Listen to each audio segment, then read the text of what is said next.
वज़ीर दाखिला अमित शाह का बड़ा ऐलान, पीएम मोदी इसी दौर हुकूमत में वन नेशन वन इलेक्शन करेंगे नाफिज। मोदी हुकूमत की तीसरी मियाद के 100 दिन मुकम्मल होने पर मरकजी वज़ीर दाखिला अमित शाह और अश्विनी वैष्णव ने प्रेस कॉन्फ्रेंस की और हुकूमत की कामयाबियों का जिक्र किया। प्रेस कॉन्फ्रेंस में वज़ीर दाखिला ने बड़ा ऐलान करते हुए कहा कि पीएम मोदी इस दौर हुकूमत में वन नेशन वन इलेक्शन को नाफिज करेंगे। वादे रहे कि बीजेपी ने अपने मंशूर में इसका वादा किया था। इसके साथ ही यौम आज़ादी के मौके पर वज़ीर आज़म मोदी ने लाल किले की फसील से दी गई अपनी तकरीर में वन नेशन वन इलेक्शन का जिक्र किया था। उन्होंने उस वक्त कहा था कि साबिक़ सदर रामनाथ कोविंद की सदारत में कमेटी बनाई गई थी जिसने अपनी रिपोर्ट पेश कर दी है। इसी दौर में वन नेशन वन इलेक्शन होंगे।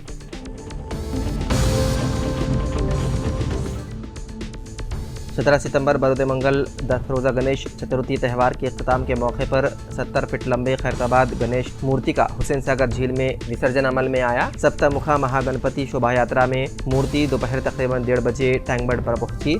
सुबह की पूजा के बाद तकरीबन 6:30 बजे खैरताबाद गणेश मूर्ति ने अपनी शोभा यात्रा का आगाज किया और ये जुलूस सेंसेशन थिएटर, टेलीफोन भवन, तेलुगुतल्ली फ्लाईओवर और सेक्रेटेरिएट से होते हुए गुजरा और इस मूर्ति को क्रेन का इस्तेमाल करते हुए विसर्जन किया गया।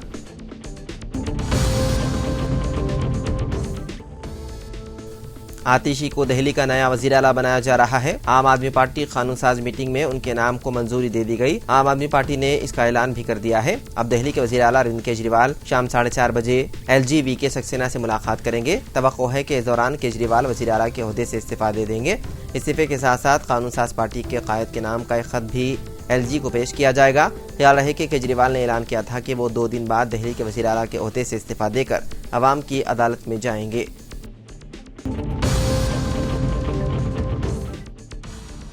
तेलंगाना हुकूमत ने खलीजी ममालिक में काम करने वाले तेलंगाना के अफराद की बहबूद के लिए एक और अहम फैसला लिया है। खलीजी ममालिक में मरने वालों के लवाहिकीन को 5 लाख रुपए एक्सग्रेशिया देने का फैसला किया। इस सिलसिले में सरकारी अहकामात जारी किए गए। मजीद बरे-आ खलीजी कारकुनों के फलाह बहबूद के लिए एक मुशावरती कमेटी तश्कील दी जाएगी। प्रवासी प्रजावानी के नाम से शिकायत मौसूल की जाएंगी। रियासती हुकूमत की जानिब से यह फैसला तेलंगाना के मुख्तलिफ अजला से खलीजी ममालिक में परेशान हाल अफराद और मुख्तलिफ वजूहात की वजह से अमवात के वाक़यात को मद्देनजर रखते हुए उनके अहल खाना की किफ़ालत के लिए लिया गया है। मजीद ये कि वज़ीर पूनम प्रभाकर ने हाल ही में ऐलान किया कि उनके बच्चों को रिहायशी स्कूलों में तालीम के मौक़े फराहम किए जाएंगे।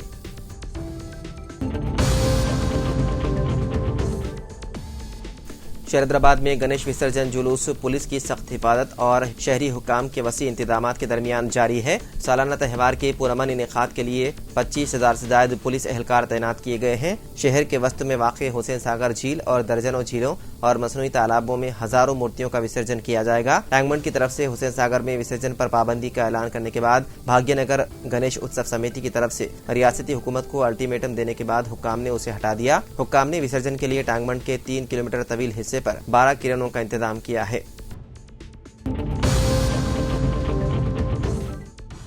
तेलंगाना के जिले खम्मम में नौजवान लड़की की डेंगू बुखार से हो गई मौत। तफसीलात के मुताबिक खम्मम जिले के दोमुगुड़म मंडल से ताल्लुक रखने वाली 21 साला जयाप्रदा नामी लड़की डिग्री फाइनल ईयर में ज़ेर तालीम है। एक हफ्ता कबल वो डेंगू बुखार में मुब्तला हो गई, जिस पर उसे मदराचलम की खानगी अस्पताल में दाखिल कराया गया था। उसके बावजूद उसकी सेहत में कोई तब्दीली नहीं आई, जिस पर उसे खम्मम के खानगी अस्पताल मुंतकिल कर दिया गया, जहां 3 दिन इलाज के बाद इतवार की रात उसकी मौत हो गई। बताया जाता है कि जयाप्रदा की चंद दिन में शादी होने वाली थी और उसकी मंगनी भी हो गई थी। तेलंगाना के कई अदला में गुज़िश्ता चंद दिनों से डेंगू बुखार की वबा चल रही है और डेंगू बुखार से अब तक कई बच्चों की हो गई है मौत।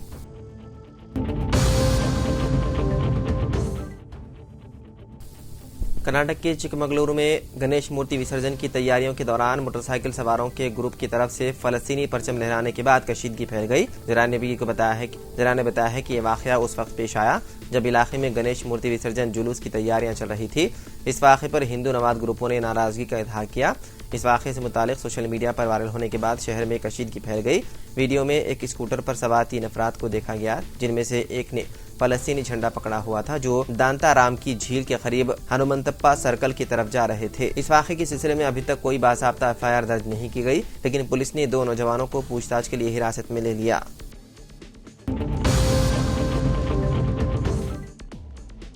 सुप्रीम कोर्ट ने कोलकाता आरजेकर कत्ल पर समाअत की। अदालत ने आरजेकर मेडिकल कॉलेज और अस्पताल में पोस्ट ग्रेजुएट ट्रेंड डॉक्टर की इस्मत रेजी और कत्ल के मामले से मुतालिक दरख्वास्त का खुद नोटिस लिया। Chief justice DY Chandrachud, justice JP Pardiwala और जस्टिस मनोज मिश्रा की बेंच ने इस केस की समाअत की। इस दौरान मगरबी बंगाल हुकूमत की तरफ से पेश होने वाले सीनियर एडवोकेट कपिल सिब्बल ने केस की समाअत का लाइव टेलीकास्ट रोकने की दरख्वास्त की। इस पर बेंच ने कहा कि वो समाअत के लिए लाइव टेलीकास्ट पर पाबंदी नहीं लगाएगा क्योंकि ये मफाद आमा का मामला है। कपिल सिब्बल ने इल्जाम लगाया है कि चैम्बर की खवातीन वकला को तेजाब फेंकने और इस्मत दरी की धमकियां मिल रही हैं। अदालत ने सिब्बल को यकीन दिलाया कि अगर वकला और दीगर को कोई खतरा हो तो वो कार्रवाई करेगी।